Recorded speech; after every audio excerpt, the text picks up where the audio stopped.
They told me to sit in the garage. They were toasting my grandson's 5th birthday in the house I paid off 27 years ago.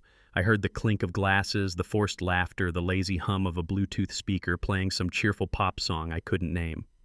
I knew that song wasn't chosen for him. It was chosen for the parents, for the guests, for the image. I sat in the garage, alone.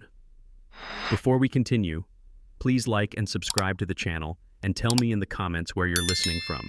You won't believe what happened next. The folding chair creaked when I shifted. The concrete beneath my boots was cold, still stained from a can of transmission fluid I knocked over 2 years ago. My old socket set sat open on the bench, a wrench half wiped, half forgotten. And me, I was the man they asked to hang back just until the guests settle in. Sharon thinks it might confuse the kids, Ryan had said that morning, not meeting my eyes. You being in the garage is just easier today. I nodded. Not because I agreed, but because I'd learned the nod is the universal answer when no one wants to hear your voice. Easier. That's what they always say before they shove you to the side. It's just easier this way. The smell of barbecue wafted through the crack in the door. Someone laughed. A child shrieked in joy. For a moment I thought it might be Ethan, my grandson. But it wasn't. It was someone else's kid. The kind Sharon called playdate appropriate. I poured myself a cup of coffee from the thermos I'd brought out earlier. Black. Still warm. I had prepared for this exile. Not because I expected it, but because something in the way Sharon avoided using the word dad when talking to me all week told me I wouldn't be needed today. Not in the way that mattered. The garage wasn't filthy, but it wasn't company ready either. Dust coated the top shelves and cobwebs clung to the far corners. But it was mine, or it used to be. I'd spent years under these beams, tuning carburetors, replacing brake pads, fixing neighbor kids' bikes, even teaching Ryan how to change oil back when he still listened. I sipped my coffee and looked toward the far wall where a faded photo of my late wife Elaine still hung from a rusty nail. Her smile was quiet, private, like she knew something no one else did. She never liked Sharon. Said she was polite in the way people are when they're mentally redecorating a room you built yourself. The music inside the house swelled. A man's voice. I think it was Sharon's boss, the one with the dentist white teeth, boomed about how lucky this kid is to have such modern parents. Modern. I knew what that meant, too. The side door cracked open a few inches. Ryan peeked through, his voice low. Hey, Dad, just checking on you. Need anything? No, I'm good, I said, setting down the cup. Cool. Sharon says thanks for giving us the space today, just till the photos are done. Then maybe you can come in for cake. We'll let you know. Then maybe. He closed the door before I could answer. The bolt didn't click, but it might as well have. I leaned back the chair, groaning under my weight. Above me, a single fluorescent bulb buzzed faintly. Outside, the sun was strong, baking the driveway. Inside, I was a relic under soft light, boxed away like a seasonal tool no one had the heart to throw out. It would have hurt more if I hadn't already known. Last week, I overheard Sharon on the phone pacing in the kitchen when she thought I was outside trimming the hedges. She said, once we finalize the paperwork, we can start looking at listings near Ridgewood. Bigger yard, better school zone. We just have to figure out the old man. Figure out. Like I was a math problem they never learned how to solve it. I hadn't asked Ryan about it. Hadn't confronted either of them. That wasn't my way. Not anymore. I've learned that if people lie with smiles long enough, they start believing the truth has no weight. But truth does. It waits. It listens. It builds. I stood and walked slowly to the back of the garage, past the cabinets and dusty holiday bins to the tool chest built into the wall. I reached behind it and pulled out a flat file folder wrapped in canvas. Inside every document, they assumed I no longer cared about the original property deed, the joint ownership transfer from 1995, and most importantly, the clause I added in 2004 after Elaine died. The clause required both owners' signatures for any sale or transfer. My signature was never on what Sharon filed. She knew that. I had left it out on purpose. They didn't know I had a copy, didn't know I kept the lawyer's card, didn't know that harmless old Jack in the garage was watching, listening, and quietly preparing. They thought they were closing a chapter, but I had only just turned the page. The music in the house reached its peak, then singing. Off-key, cheerful, performative. Happy birthday, Ethan. I closed the folder, slid it back behind the chest, and returned to my chair. When the singing ended, I waited, but the door never opened. I wasn't surprised. I looked down at my hands. The calluses remained faint but still there. Not from recent work, but from decades of labor, the kind of labor that builds homes, not just houses. I thought about the swing set in the backyard. I built that for Ethan 2 summers ago in 100-degree heat while Ryan was on a work trip and Sharon was too overwhelmed to measure cement. They threw a barbecue when it was done, told their friends they found it online and assembled it. I never corrected them. That was the beginning of the erasure. Not loud, not cruel, just quiet omissions. Birthday cards signed from Mom and Dad when I paid for the gift. Vacations where I stayed back to watch the house. Photos that cropped me out. A slow deletion. I once read that betrayal doesn't start with a knife. It starts with an empty chair. I stood and cracked the garage door a few inches. The air was thick with summer heat and the scent of barbecue sauce. A balloon had floated loose and was bobbing against the porch railing. I saw Ethan running through the yard with 2 other boys laughing. He wore a shirt that said Big 5 Energy in bubble letters. Sharon hovered nearby with a camera. She didn't look up. Ryan was at the grill, apron on, beer in hand, talking to a man in golf shoes. I stepped back inside and let the door close. There was a knock on the garage wall, soft. It was Molly, the neighbor's teenage daughter. She leaned in through the side window. "Mr. Jack, you okay?" "Just fine, sweetheart." She hesitated. "You want a piece of cake? I can sneak one out." I smiled. "Maybe later, but thank you." She nodded and disappeared. The youngest always notices, before they learn to ignore. I sat again and stared up at the ceiling beam. On it was carved a tiny heart with the initials J+E. Elaine and I had done that in 1979 when we finished converting this garage. It wasn't just storage. It was a sanctuary, workshop, office, safe space. I whispered to that beam now like she could hear me. They think it's theirs, but they don't even know what it means. Outside, laughter swelled again. Inside, I waited, but the door never opened. They still call me Mr. Fix-It, though now it's mostly a joke. A harmless label they toss around when a drawer sticks or a faucet leaks. Jack can handle it. Jack's good with tools. Jack's still useful for now. But there was a time when that name meant something. I wasn't just good with tools. I was the man people came to when they didn't know where to begin. I built things. Not just shelves and fences and engine mounts, but a life, a home, a sense of order in a world that got messier by the year. The kind of man who didn't need to raise his voice to be heard because what he built stood tall enough to speak for him. That kind of man doesn't disappear overnight. He just learns when to wait. I remember when we poured the foundation for this house. It was me, 2 friends from the base, and a rented concrete mixer. Elaine brought out sandwiches and lemonade, even helped hold the rebar when our arms gave out. She always said the house would settle over time, but she never worried. "Things you build right don't collapse, Jack," she used to say. That stuck with me. That's why I kept everything, every receipt, every blueprint, every deed revision since 1986 in triplicate. It's why I could walk into the garage today and blindfolded still find the torque wrench or the key to the old truck. The day Ryan turned 16, I handed him that truck. The same one I rebuilt from scrap engine carburetor, every inch of it sanded and restored with my own hands. I put the title in his name clean. I thought it would teach him pride, responsibility. He totaled it 6 months later, chasing a girl through a red light. Walked away without a scratch. Said it wasn't his fault. And maybe it wasn't entirely. But that was the first time I realized he didn't see things the way I did.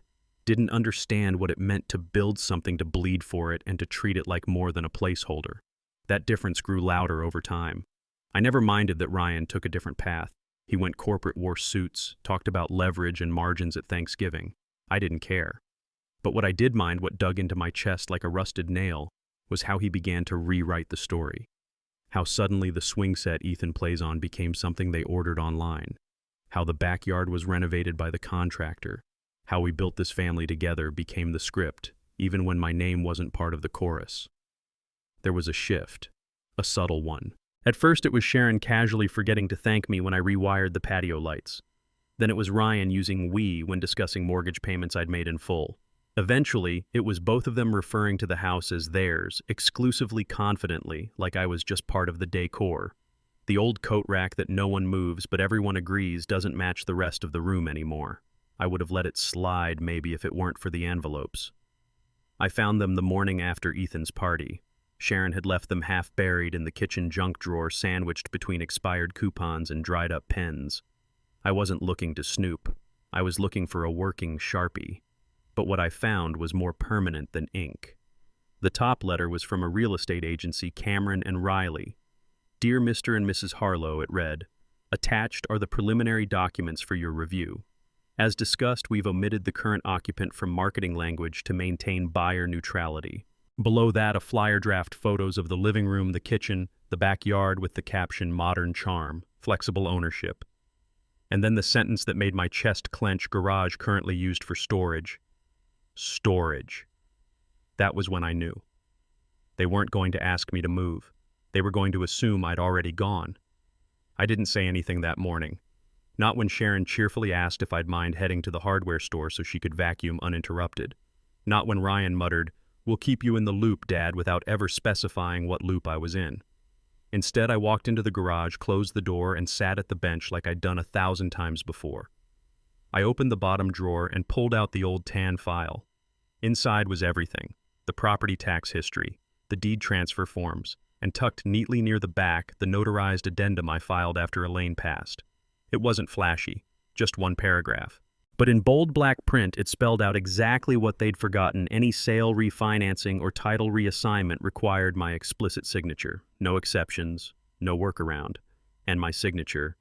It wasn't anywhere near the paperwork Sharon had printed. They thought I'd forgotten, that I didn't keep track. Old men don't read fine print. But I did. I always have. Still, I didn't act right away, because I wanted to see how far they'd go. Call it cruelty, call it caution, I call it clarity. I started watching the mailbox. Sharon was careful to collect it first most days, but every once in a while she slipped up. I saw a notice from the appraisal company, a reply from Cameron and Riley asking for confirmation on showing dates. A single post-it note that said, "Final walkthrough by 17th, confirm Jack's schedule."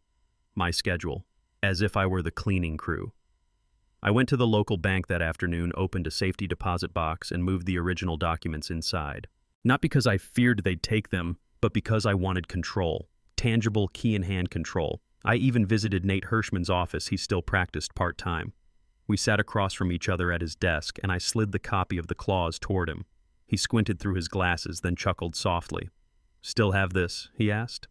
Of course, I replied. Still enforceable. "Absolutely." He leaned back. "Want me to call them?" "Not yet."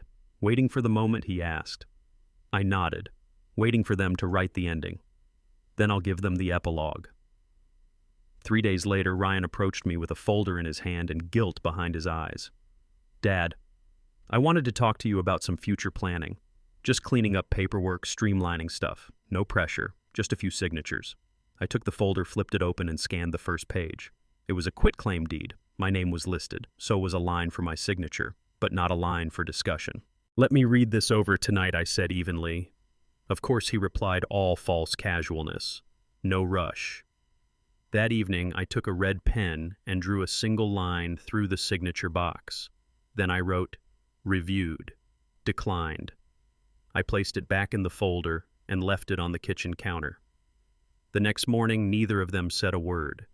They had underestimated the man with the toolbox. They forgot I still owned the nails that held this house together.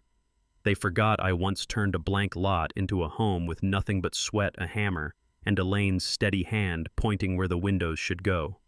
They forgot that while they were busy upgrading countertops and scrolling Zillow, I was listening, measuring the angle of their intent, like a carpenter checking the slope before it caves. They still don't know what I've done. That's fine. The best repairs are the ones people don't notice until the structure stands firm and they realize they couldn't change it even if they tried. Because I built this. And I don't sign things I don't believe in. The envelope was thick, like it had something to prove.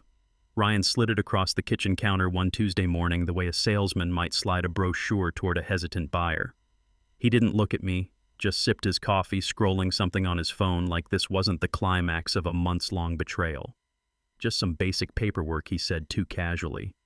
"Title clarification. Streamlines things you know for when we refinance." He said it like he was doing me a favor, like I was the messy footnote on a clean financial plan. I took the envelope without a word, nodded like always. He smiled relieved and walked off to his video meetings in the back office, the same room Elaine and I used to call the reading room back when the house had softness. I didn't open it right away.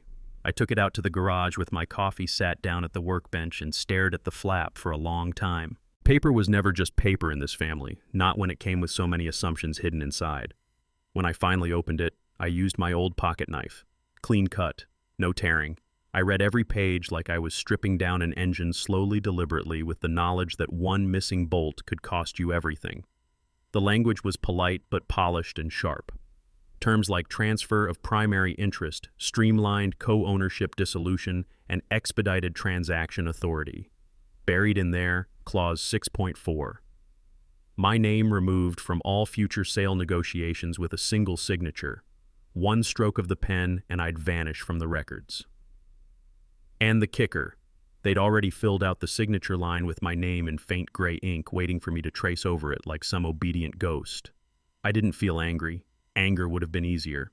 What I felt was thinner, quieter, like standing in a hallway where all the doors had been shut softly one by one over time. They thought I wouldn't read it, or wouldn't understand it, or worse, they thought I'd sign it just to stay useful.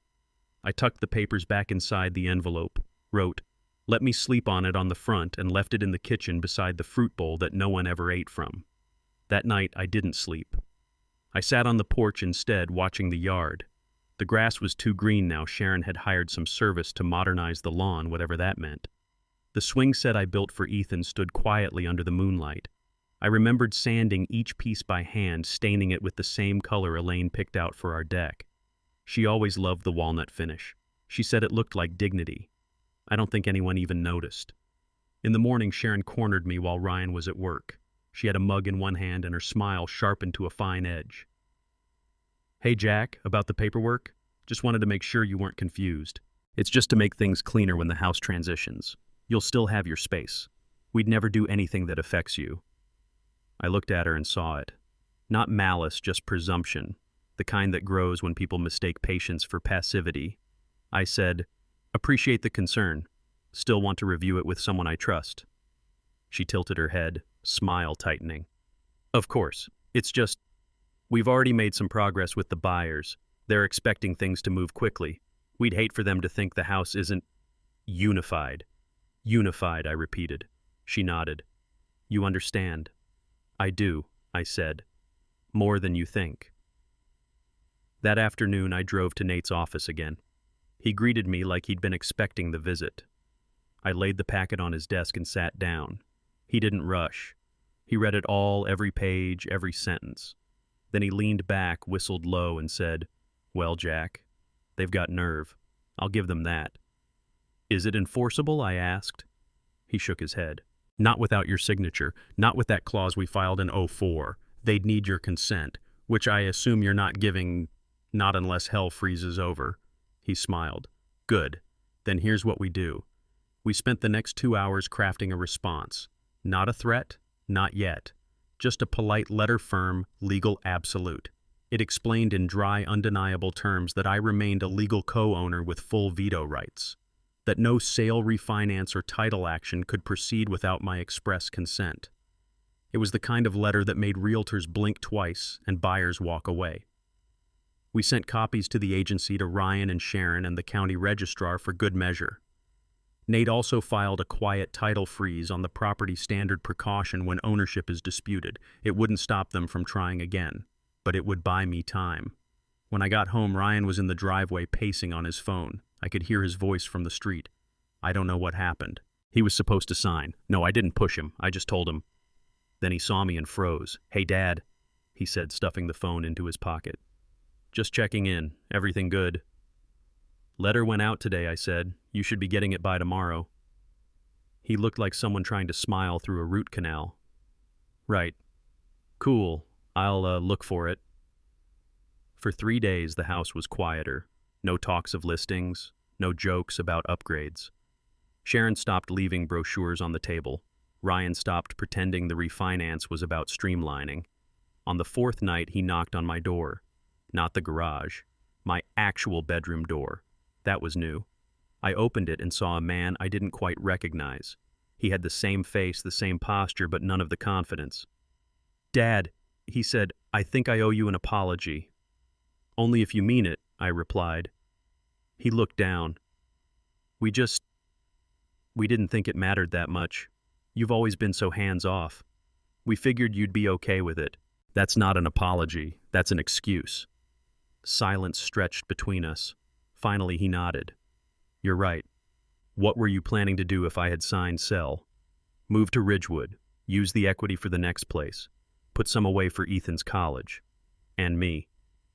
We figured you'd come with us." "Into what?" "The basement." He didn't answer. He didn't need to. I closed the door slowly.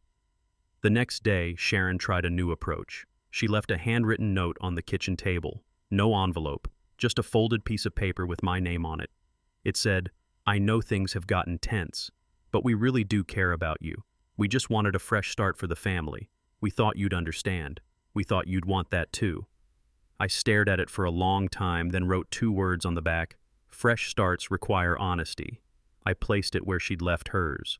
Later that week, I noticed the sign was gone from the front yard. The online listing vanished. The emails stopped arriving in Sharon's inbox, at least the ones I could hear through the thin hallway walls. A strange stillness settled into the house, like everyone was waiting for something to break. It wasn't me. I wasn't the one who bent this family out of shape. I was just the one who kept it from collapsing. People like Sharon always mistake civility for weakness. They think silence is permission, that if you don't fight back loudly, you won't fight at all. But some men learned patience from war, and others from years of holding tools in one hand and disappointment in the other. I never raised my voice, never threw anything, never made a scene. I just wrote a letter. And suddenly the pity evaporated, because pity only lives where power doesn't. Now they looked at me differently, not like furniture, not like background, but like someone with a say, and they hated that. But respect never arrives with a bow. Sometimes it shows up through resistance. So I kept to myself, cooked my meals, cleaned the garage twice a week. I took Ethan to school once when they both had meetings. The boy hugged me and said I made the best breakfast sandwiches. That was enough. And one afternoon I sat in the yard with a cold drink watching the sun cut shadows across the swing set I'd built. I heard Sharon's voice inside on a call. She said, "No, we're not selling anymore. Family stuff got complicated." Then she laughed, but it was tight, hollow. That was the moment I knew they had surrendered, not because they wanted to, but because they had to. And I never had to raise a single threat, just a signature I never gave. The morning after the letter went out, I opened the garage with a new kind of focus. Not bitterness, not even anger. Just a calm sort of certainty, like a man picking up a wrench he hasn't used in a while but always kept within reach. I flicked on the lights. That hum of the fluorescent bulbs overhead used to bother me. Today it sounded like permission. I started with the filing cabinet against the far wall. It was dented on one side from when Ryan tripped into it years ago chasing a football inside the garage, even after Elaine warned him not to. He must have been 9. He cried not because it hurt, but because the noise scared him. Elaine kissed his forehead and told him every dent tells a story. I never pulled that dent out. I liked it there. Some things are meant to stay as they are, proof that something happened, and we were there when it did. I opened the top drawer and pulled out the blue folder marked Harlow Residence, Ownership. I ran my hand across the cover thumb, brushing the edge like it was a leather Bible. Inside, everything was where I left it: tax history, deed, updates, contractor receipts, Elaine's death certificate, even a photograph of us standing on the porch after the final shingles were nailed. Her handwriting was on the back in blue ink: "Jack, we built this." It wasn't romantic. It was better than that. It was true. Beneath that folder was another N. Hirschman-esque, Nate's business card, 3 signed copies of the co-ownership clause notarized addenda, and my favorite, an email printout from 2011, where Nate said in no uncertain terms, "This clause protects your authority as long as your name is on the deed. Do not remove it under any circumstances." I hadn't. What struck me as I reviewed the documents wasn't how complicated it all was, but how simple it had become. A few pages, a few signatures. That was all it took to erase someone from the house they poured their life into. And that's exactly what Sharon had tried to do. Erase me through convenience, through formality, through the soft violence of polite paperwork. But paperwork works both ways. I pulled out a clean yellow legal pad and started writing, not because I needed to, because I wanted to. My mind was clear. My hands are steady. My notes weren't emotional. They were exact dates of every time Sharon brought up the refinance, the morning Ryan left the envelope, the moment they dropped the figure out, the old man line, the timeline from when the house was listed online, the documents I intercepted in the junk drawer. I labeled it Chain of Quiet Intent. I wasn't going to court, not yet. But if this came to that, I would not walk in with memories. I would walk in with a file. Later that afternoon, I called Nate again. He answered on the second ring. "You organizing your arsenal?" he asked. "Already done," I said. We talked about the next move. He suggested I file a notice of contested title to make it clear to the county that any transaction without my approval would trigger litigation. I agreed. It was quiet. It was smart. It was effective. The kind of move they wouldn't see coming until the buyer's agent called in a panic. After the call, I sat back in my garage and took a long look around. Everything was still where I left it, the pegboard with the screwdrivers, the rusted vise on the corner of the bench, the calendar that still said March 2018 with a picture of a classic Mustang. I never flipped past that month. Elaine passed away that April. I guess I didn't want to see the days without her in them. But now maybe I did. I took the calendar down and tossed it in the trash. Not because I was forgetting her, but because I remembered her so clearly I didn't need the pages anymore. By the end of the day, I had 3 folders neatly labeled and organized: legal, historical, and personal. I slid them into the fireproof safe under the bench, locked it, and placed the key in the drawer beneath my wrench set. That drawer hadn't moved in 40 years. Neither had I. That evening, I heard the front door close harder than usual. Sharon's heels clicked quickly across the hardwood. A few seconds later, Ryan opened the garage door, not all the way, just enough to lean through. "Dad," he said.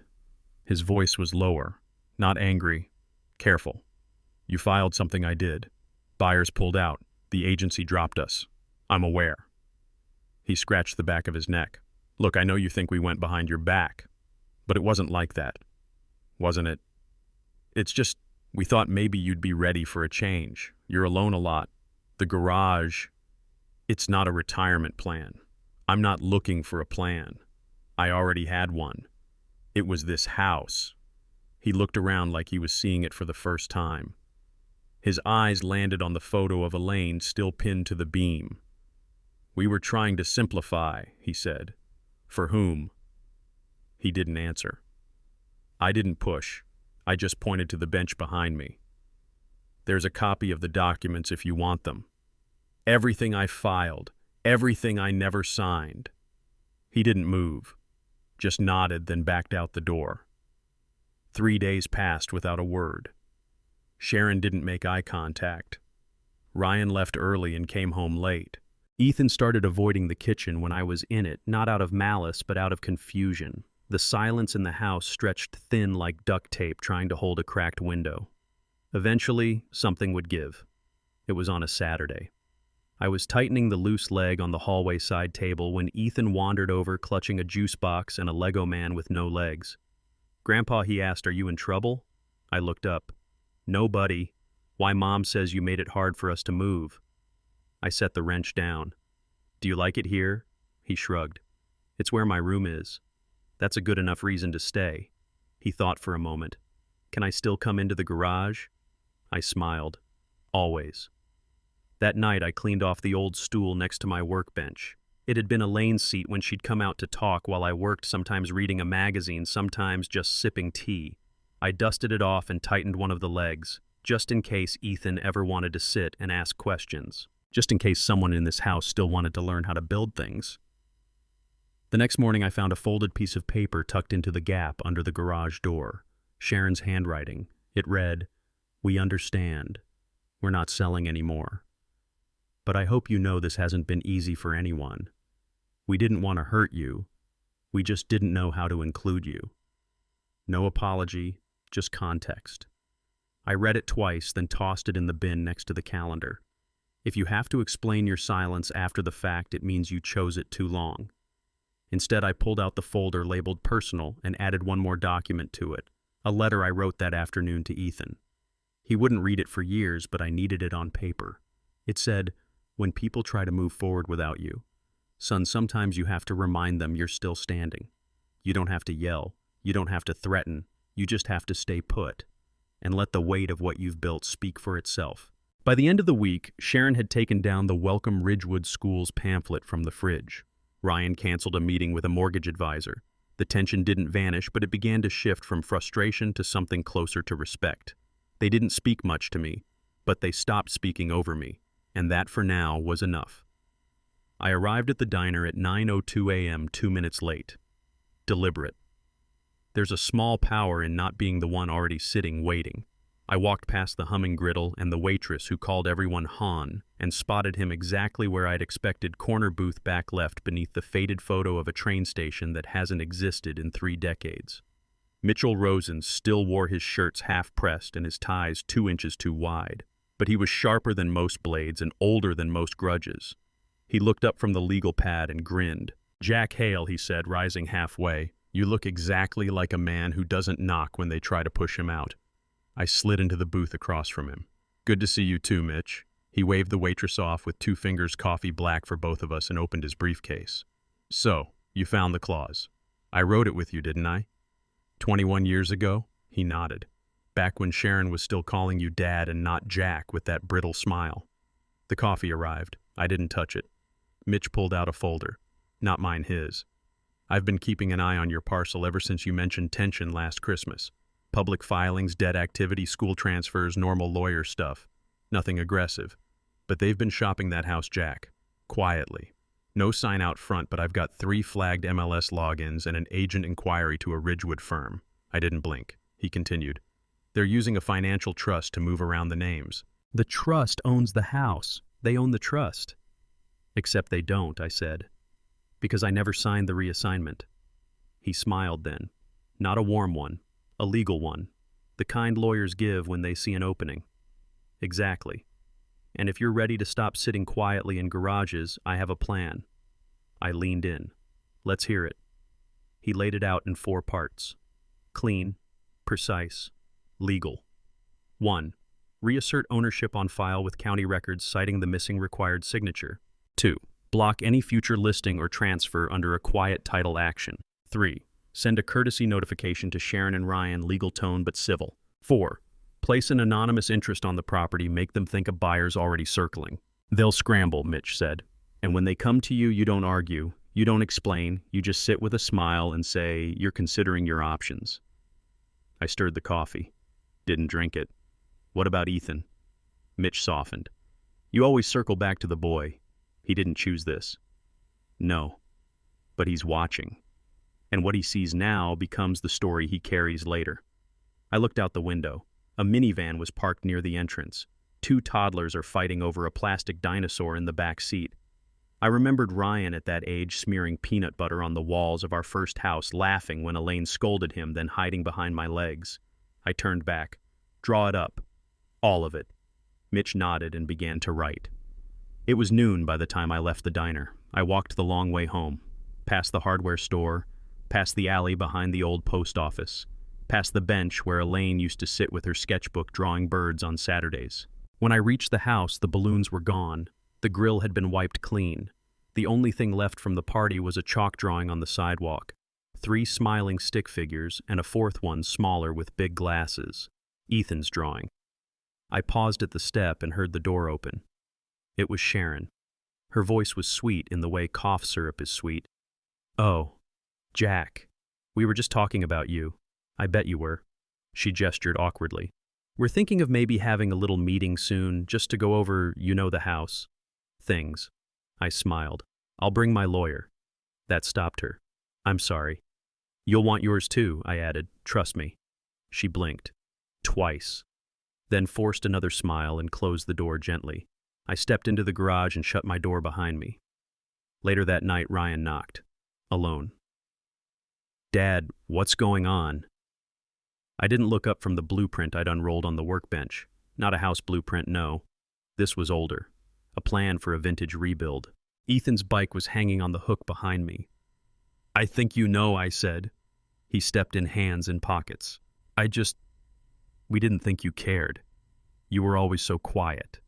Quiet doesn't mean absent." "I guess." He looked at the bike. "Is this for Ethan?" I nodded. He asked me last month if bikes could be passed down. Said his next one should have a soul, not just a serial number. Ryan sat on the edge of the bench. "Look, I didn't know Sharon had moved that far with the trust. I thought it was just paperwork, a way to simplify. They always call betrayal simplification." He swallowed. "Are you going to block everything I turn to him? Do you want me to?" He didn't answer, not directly. Instead, he whispered, "I'm sorry, Dad." It landed, but softly. I didn't say I forgave him. I didn't say I wouldn't proceed. I just handed him a wrench and pointed to the blueprint. "Hold this steady," I said. For the next 40 minutes we worked, like we used to, tools in hand, words unneeded. When he left, I didn't follow. I stayed polishing the frame, adjusting the brake lines. Because some repairs take more than tools. They take silence, intention, and time. The kind of time you earn by sitting still long enough for the truth to reveal its weight. Outside the porch, light flicked off. Inside in the garage, I wasn't a guest. I was home, and this time, the door would only open on my terms. The sun had long dipped below the horizon by the time I heard their car pull away from the driveway that evening. A chorus of goodbyes had floated through the house earlier. Laughter promises to do this again soon. The clatter of paper plates tossed into trash bags. I didn't move from the garage. Not when Ethan opened his gifts, not when the cake was cut, and not when Sharon's voice floated out from the back porch saying, "Be sure to grab a slice for the road." I knew they wouldn't come to find me. Not really. Around 9:30, the house finally stilled. The Bluetooth speaker stopped, the porch light clicked off, and the bolt on the front door turned over with a dull, definitive thud. Ryan and Sharon were going to bed, and I had just begun my work. There's a rhythm to paperwork, a kind of music in the shuffle of forms and the scratching of notes. After Elaine passed, I handled it all: insurance, estate transfer, and the conversion of our joint bank accounts. It's not that I liked paperwork, it's what I respected. Paper, unlike people, remembers. Tonight I opened a battered metal box beneath the bench, one that hadn't been touched in years. Inside, 37 manila folders, each with a label in Elaine's precise handwriting: mortgage, title, trust fund, living will, even receipts from the original kitchen renovation in '94 when we knocked down the wall and installed that wide window Elaine loved so much. Most men my age forget where they put things. They lose track of details, dates, and documents. I don't. And that's what they forgot. I laid everything out across the workbench, a constellation of memory and legality. I knew Sharon and Ryan had begun the process of listing the house. The signs were there, calls taken behind closed doors, sudden trips into town for errands that always ended with tense silences. And of course that phrase, "once we finalize the paperwork, we can start looking at listings." They thought I didn't know. But I did. What they didn't know, what they'd failed to check, was that my name was still on the original deed. That Ryan and I had, in a moment of shared grief after Elaine's funeral, agreed to a co-ownership clause. At the time, it felt symbolic, a way to carry her memory together. But I had taken it seriously. I even went back to the lawyer the next week and added a rider: no sale, no transfer, no lien, without both owners' written consent. My consent had never been requested, and now they were moving forward as if I didn't exist. I made a call the next morning just after sunrise. Not to confront them. Not yet. I called Mr. Darnell, my lawyer for nearly 30 years. His office was in a squat little building next to a dry cleaner, the kind of place you'd miss if you blinked. But his memory was sharp and his filing system was sharper. "Jack Whitmore," I said when he picked up. A pause. Then warmly, "Well, I'll be damned. Jack, how are you?" I didn't answer that. Just said, "You still got the paperwork from 2004, the amendment to the deed." "Of course I do. You want me to pull it?" "Pull it. Make a copy. And if you've got a minute, I'd like to come in."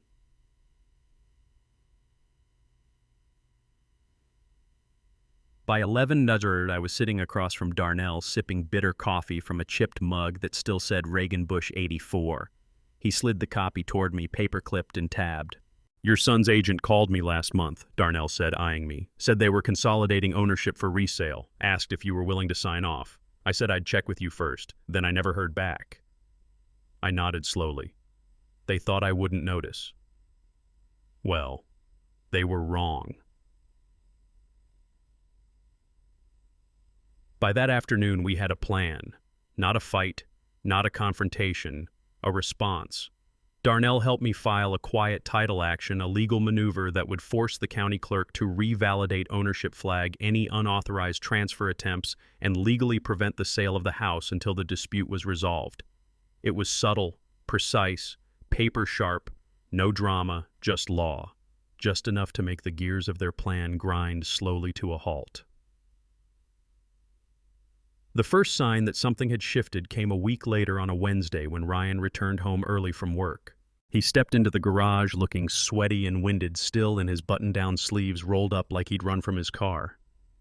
"Dad, did you sign anything with Darnell?" I looked up from the bench, calmly wiping grease from my fingers. "Why would I?" Ryan hesitated. "Well, there's been a snag with the Ridgewood plan, something with the county records." I waited. He shifted, uneasy.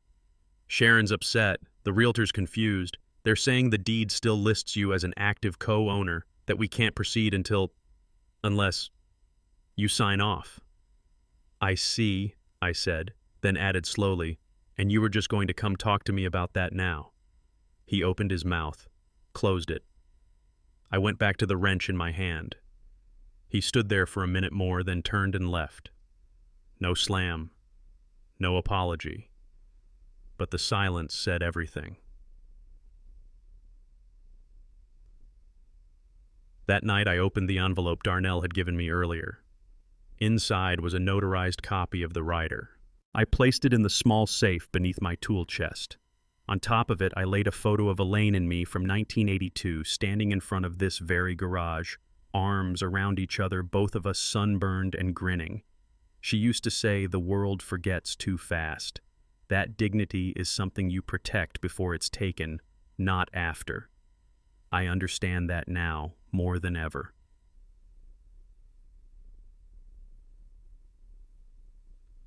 The next morning, Sharon left a note by the coffee pot. "Can we talk tonight?" I didn't respond. Not to be cruel, but because the conversation they wanted wasn't the one I was ready to have.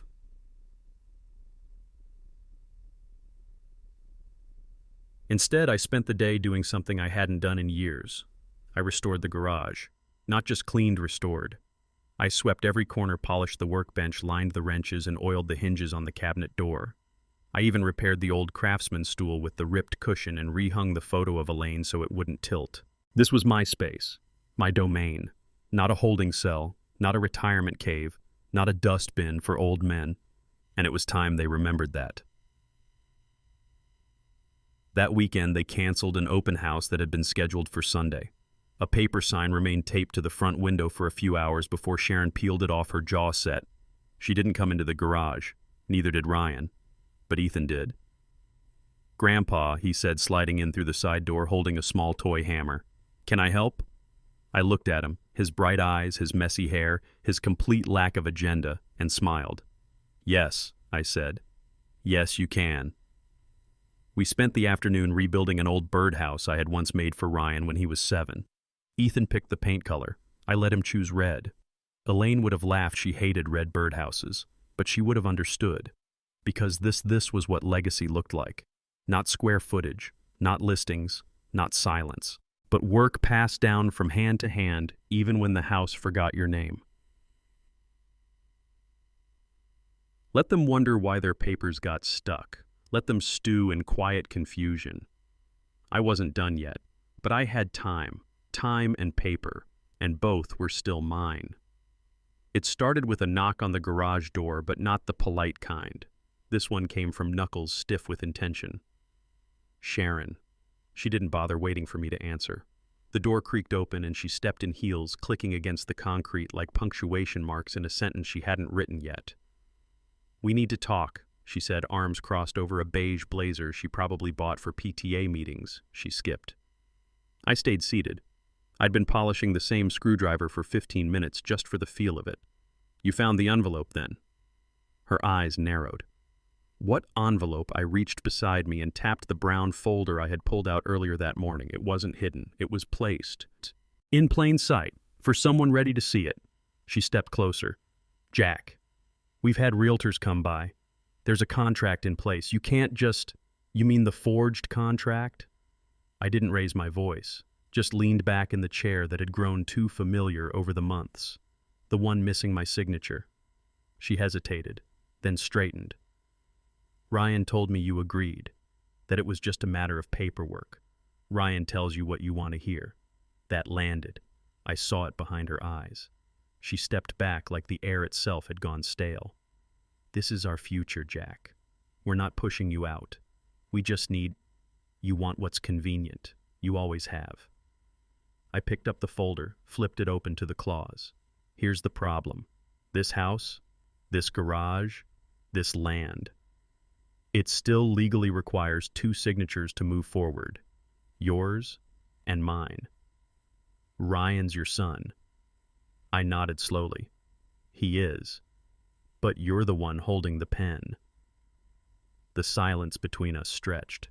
A silence I'd grown to recognize not as surrender, but recalculation.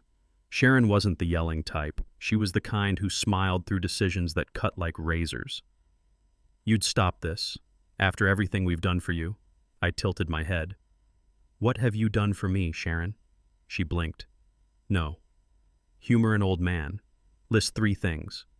She didn't answer, just stood there, sharp jawline clenched, lips pressed into that same rehearsed calm she used with real estate clients and waiters who got the order wrong. When she finally turned to leave, she said, "You're making this harder than it needs to be." And that right there was her thesis statement, her mantra, her worldview.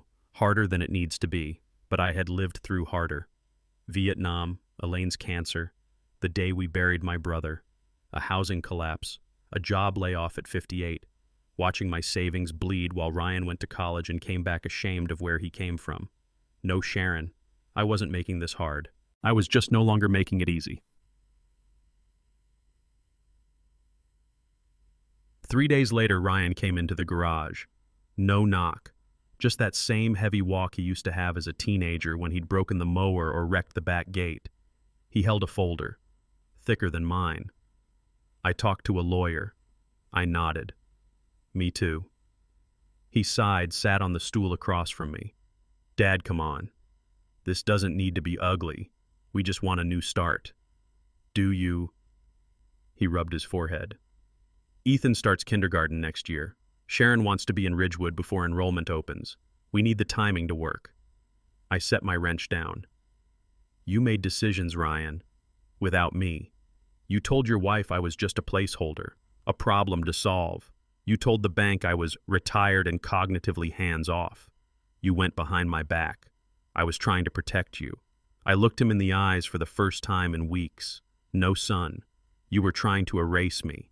He didn't have a comeback, just lowered his head, the way he used to when Elaine scolded him after sneaking out. "I built this place," I continued.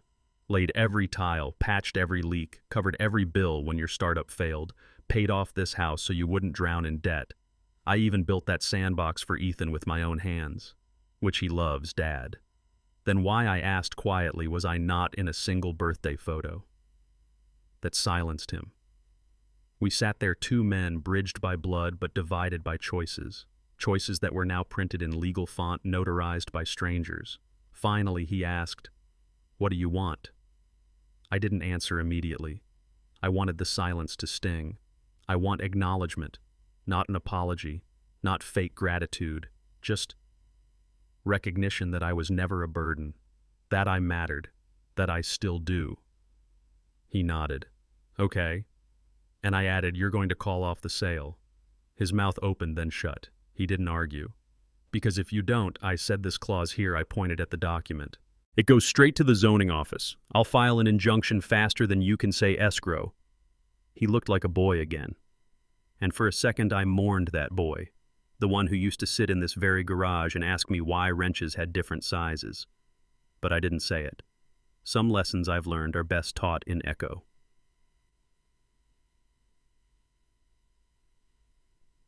A week later, the house grew quiet again. No realtors, no emails, no guest tours, just life. Real life. Quiet meals, muted footsteps. And Ethan was knocking softly on the garage door with a paper airplane he wanted to show me. I let him in. We didn't talk about the party, or the photos, or the cake I never got. We just built a new plane together. Better, faster, with sharper wings. And when he left, I picked up the envelope one last time. Not to reread. Just to remember sometimes the only thing louder than confrontation is refusal. And sometimes the most powerful revenge isn't rage, it's relevance. The leaves outside had begun their quiet descent into gold. It was the kind of autumn Jack used to mark by the sound of the rake on concrete, the smell of apple cider on the stove, and the low hum of college football from the garage radio. But this year, silence had replaced all of that. The rake stayed hung. The cider never simmered. The radio collected dust. Ethan came by more often now, which surprised no one more than Jack himself. At first, the visits seemed casual excuses wrapped in childish curiosity. "Grandpa, can you help me fix the wheel on my scooter?" Or "Mom says not to bother you, but do you still have that model train?" But Jack had raised children. He knew the signs of a question waiting to be asked. The moment arrived one Saturday afternoon when the air was sharp and the light fell sideways through the slats of the half-open garage door. Jack was polishing the antique compass Elaine had gifted him in '83, her handwriting still faint on the inside lid, so you never lose your way back. Ethan stood beside him, unusually still for a boy his age. "Grandpa, why don't you live in the house with us anymore?" Jack didn't flinch. He just turned the compass slowly, letting the light catch the brass. "I do live in the house," he said, measured. "I just don't sit at the same table." But why? Jack looked down at the boy's face, earnest, clear, and utterly unscripted, the kind of question that hadn't been rehearsed at the dinner table. "Did someone tell you I don't belong there?" Ethan frowned. "Mom says, it's better for everyone if we keep things calm. And do you think I make things uncalm?" The boy shook his head quickly. "No. I like being here. You listen more. You never tell me I'm too much." Jack smiled. It was a soft smile touched with sadness. Being too much just means you haven't found the right size space yet. The next week, Ethan asked to do his school project in the garage. "I need someone to help me build a volcano," he declared. "And Dad said he doesn't have time this month.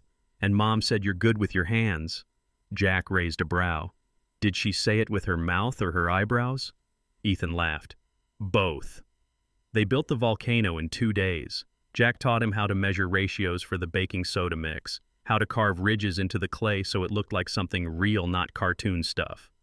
At the end of the second day, as they waited for the papier mâche to dry, Ethan asked again, "Did you and Grandma ever fight?" Jack wiped his hands on a cloth. "Of course. All people who love each other fight. Did she ever tell you to leave?" Jack looked out toward the yard. A squirrel danced along the fence, balancing with more grace than he felt. "No. But once I thought about leaving." "Why?" "Because I felt invisible." Ethan was quiet for a long beat, like you do now. The question didn't sting, it simply landed. "True. Clean." "I think so," Jack said softly. The following Friday, Ethan skipped dinner in the main house. Sharon texted Jack with a clipped tone. "Please send him back in time for bed. He's been acting odd lately, asking questions." That was the night it happened. Jack was organizing tools when Ethan came in without knocking. He closed the door behind him carefully like a man entering a chapel. "I heard them." Jack didn't turn around. "Heard who, Mom?" "Dad. Aunt Lacey on the phone." Jack paused. Ethan continued. "They said once the papers go through, you'll have to move out. That maybe you'll take the hint and just sign. Mom said you're stubborn, but she's got people who can fix that." Jack finally turned. The weight in his eyes was not surprise, but confirmation. "And what do you think that means, Ethan?" "I think it means they're pretending you don't own this place." Jack pulled a chair around and motioned the boy to sit. He reached into the drawer and pulled out a single page, the clause, the one that changed everything. He placed it on the table like a final move in chess. They forgot I wrote this. Or maybe they hoped I forgot it too. Ethan read it carefully. So they can't sell without you. That's right. Then why do they think they can? Jack leaned back, arms folded. Because when people tell a lie long enough, they think the paper doesn't matter. Only the story does. Ethan's voice dropped to a whisper. What are you going to do? Jack's answer was slow. What I've always done. Wait. Watch. Build. That weekend, Jack received a formal letter. A request to vacate the property within 45 days. It came in a thin white envelope with Ryan's signature at the bottom, though the phrasing belonged to Sharon. Jack made no mention of it. He placed it in a file labeled Noise and went about his day. But something shifted. Ethan no longer smiled the same way at his parents. He asked more questions. He noticed how Sharon's words curled at the edges when she spoke about Jack in front of others, and he saw the discomfort in Ryan's eyes whenever Jack entered a room. On a rainy Tuesday afternoon, Jack found Ethan sitting on the steps of the garage, legs swinging. Grandpa, can I ask one more thing? Always. Why didn't you tell Dad no when he first started changing things? Jack thought for a long time.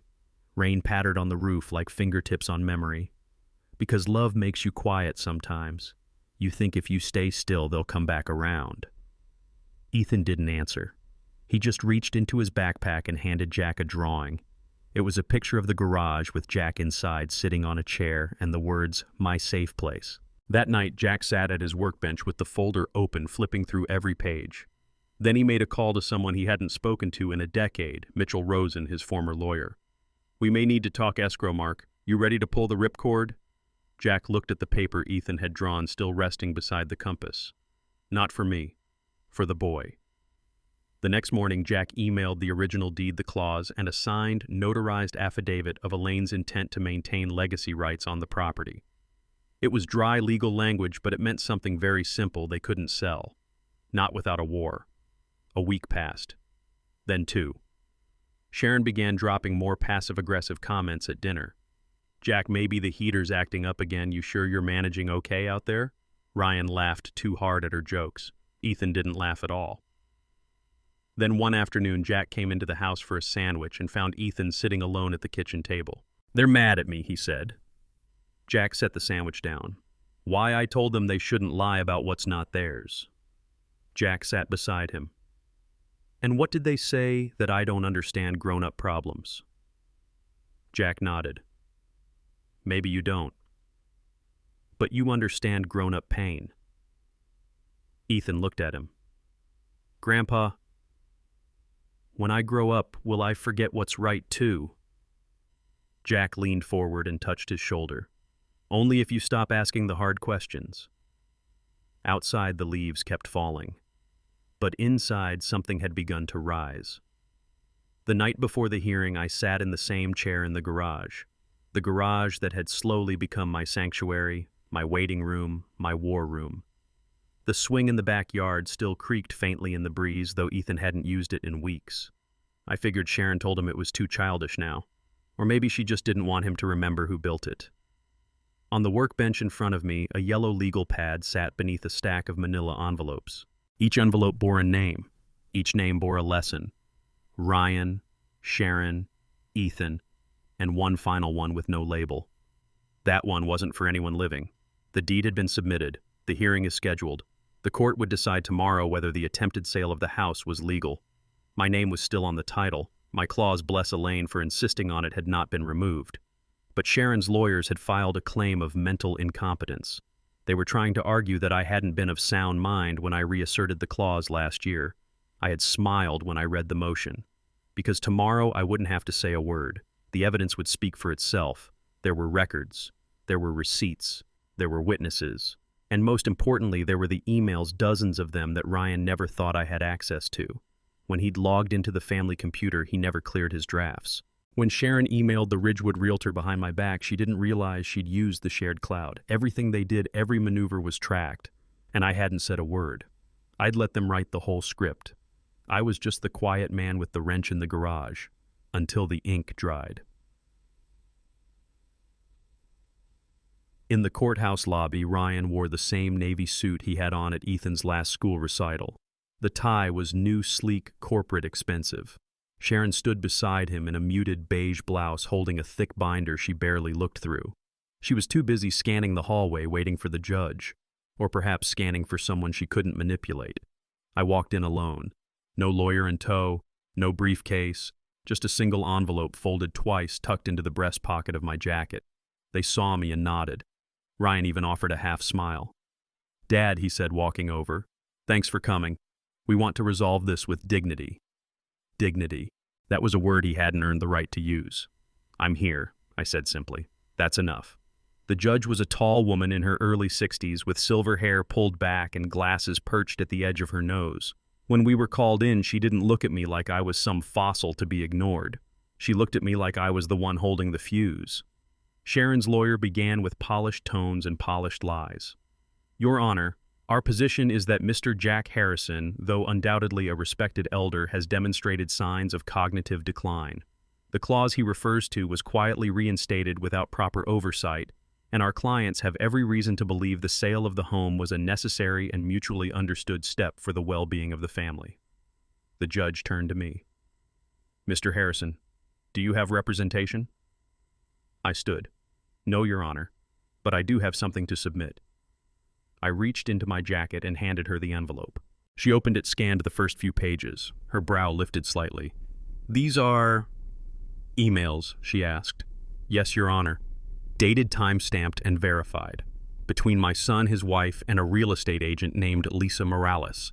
They show intent to forge a sale without my consent in direct violation of the deed's protective clause. There's also a notarized letter from the lawyer who refiled the clause last year verifying my clarity of mind." Sharon's face turned white. Ryan's jaw tightened, but he didn't speak. The judge looked over the documents for a moment, then turned back to the opposing counsel. "Counselor, your clients will need to respond to this. But I'll tell you now, if this documentation holds up, this is not incompetence. This is deliberate deception."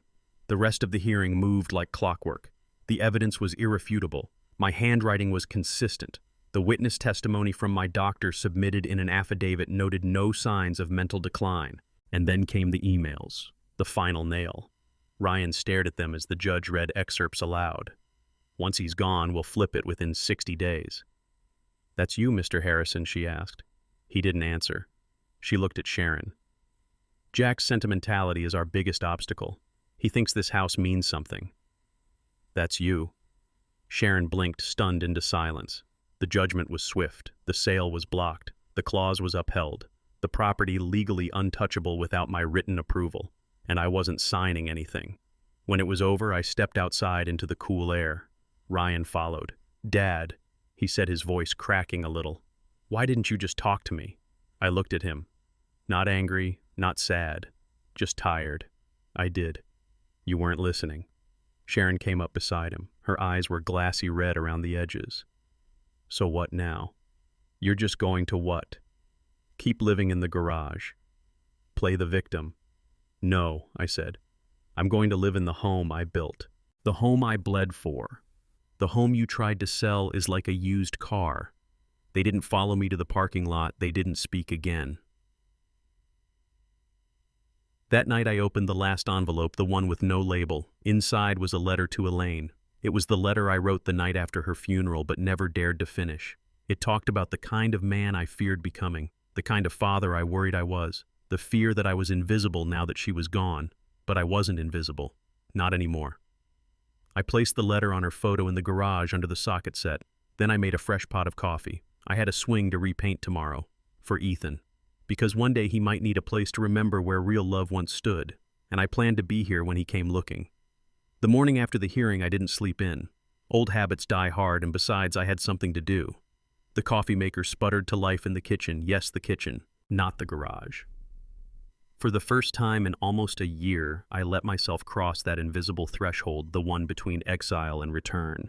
The tile was cold underfoot, but the familiarity of the creaking cabinet, the one Elaine always meant to replace, made it feel less like a house and more like a home again. I sat at the dining table alone. No sound of forks clinking, no smell of pancakes from Sharon, no cartoon laughter from Ethan. Just the quiet hum of the refrigerator, and outside the birds are beginning their chatter. I didn't mind the silence. It wasn't empty anymore. It was earned. I pulled out a notepad. Not the yellow legal kind I used for evidence or planning, but the brown leather-bound journal Elaine gave me for our 25th anniversary. She said, "If you're going to stay quiet all the time, at least let the pages know what you're thinking." I never used it back then. Now I had plenty to say. I wrote one word on the first page, reclaiming. Not revenge, not justice. Just that one word. Then I heard the knock. 3 sharp taps. I knew the rhythm. Ethan. I opened the door and there he stood, backpack slung low, hair messy like he'd run out the door in a rush, eyes flicking to my face, searching for permission. "I told Mom I forgot my hoodie here," he said, but there was no pretense in his voice. "She doesn't know." I walked over. I stepped aside and he entered quietly. He didn't ask about the court. He didn't apologize. He just stood in the living room looking around as if memorizing the layout. Then his eyes landed on the old photo wall Elaine me Ryan when he still smiled like a boy, and Ethan as a baby in my arms. He walked over and stared for a long time. "She said you lied," he finally muttered. But she was crying when she said it. I sat on the armrest of the couch. Sometimes people cry when the truth refuses to stay buried. He nodded slowly. Then without looking at me, he asked, "Did you mean to lose everything to keep this house?" I almost laughed. "No. I meant to keep this house to remember what everything once felt like." That seemed to settle something in him. He sat beside me, backpack still on. After a while he asked, "Can I still use the garage?" I smiled. "Only if you help repaint the swing this weekend." He grinned. "Deal." He left soon after. I watched him walk down the driveway, shoulders a little taller than before. Later that day, a moving truck pulled into the cul-de-sac. Sharon and Ryan were leaving. They didn't come by to say goodbye, and I didn't expect them to. Sharon loaded the boxes while Ryan stood by the mailbox typing something furiously on his phone. No more smiles, no more casual waves. When the truck pulled away, I noticed the realtor's sign was gone. Good. That night I opened the shed behind the house, the one no one had used in years. Inside was Elaine's old garden bench, a broken rake, and a wooden sign I'd carved the summer Ethan was born. It read, "The Harrisons, where roots grow deep." I dusted it off, sanded the corners, and repainted the letters. Then I placed it by the front steps under the porch light. I wasn't going anywhere. In the weeks that followed, neighbors began to stop by again. Mrs. Delaney brought over lemon cake. Hank offered to help fix the gutter. Even the postman lingered to say, "Glad you're back inside, Jack." I hadn't realized how visible absence could be until I returned. Ethan started visiting on Saturdays. We worked on small projects, fixing the birdhouse, replacing loose nails, replanting the rosemary bush Elaine loved. He didn't say much, but he didn't need to. His presence was enough. One day he brought over a school assignment. Write about a place that feels like home. He showed me what he wrote, "My grandpa's garage." It's small and smells like sawdust, but it's where things get fixed. And sometimes that's all a place needs to be. I didn't cry, but I looked away for a moment too long. Months passed. I had lunch with Elaine's sister on a Sunday, went fishing alone on a Wednesday, learned how to use a tablet on a rainy afternoon, signed up for a veterans writing group, made the guest room into a little reading den. Life didn't explode with purpose. It settled. And in that settling there was peace. Ryan didn't contact me again. Sharon sent a cold, formal email once about how it was regrettable that things had to be escalated legally. I didn't reply. But one day near Christmas I got a card. No return address, just a child's handwriting that read, "Thanks for the swing. Merry Christmas." Inside was a Polaroid photo, Ethan bundled up in a red scarf sitting on the freshly painted swing, his feet off the ground, mid-laugh. The background was the garage. My garage. I pinned the photo to the fridge with an old magnet that said, "World's okayest dad." It felt perfect. One afternoon I opened Elaine's piano. Dust had settled on the keys, but the sound was still there, hesitant but true. I pressed a few notes. Clumsy, raw, familiar. I kept playing. I wasn't the man I was a year ago. I wasn't trying to be the father Ryan remembered or resented. I wasn't trying to prove anything to anyone anymore. I was simply here. That spring, I repainted the fence, not because it needed it, but because I wanted the house to look like someone loved it, because someone did. One morning I stood on the porch, coffee in hand, watching the sun creep through the trees. A neighbor walked by and called out, "Jack, you look like a man with plans today." I smiled. I'm just a man who stayed. And I meant it. Because staying wasn't a weakness. It wasn't stubbornness. It was a choice. To remain when others run. To rebuild where others raise. To believe in memory without becoming its prisoner. And maybe, just maybe, to be remembered not for how loud you fought, but how quietly you refused to vanish. Thank you for joining me on this journey. If you like this story, please like this video, subscribe to the channel, and share your impressions of this story in the comments. To listen to the next story, click on the box on the left. And remember, this walking away isn't weakness. Sometimes it's how you begin again with dignity.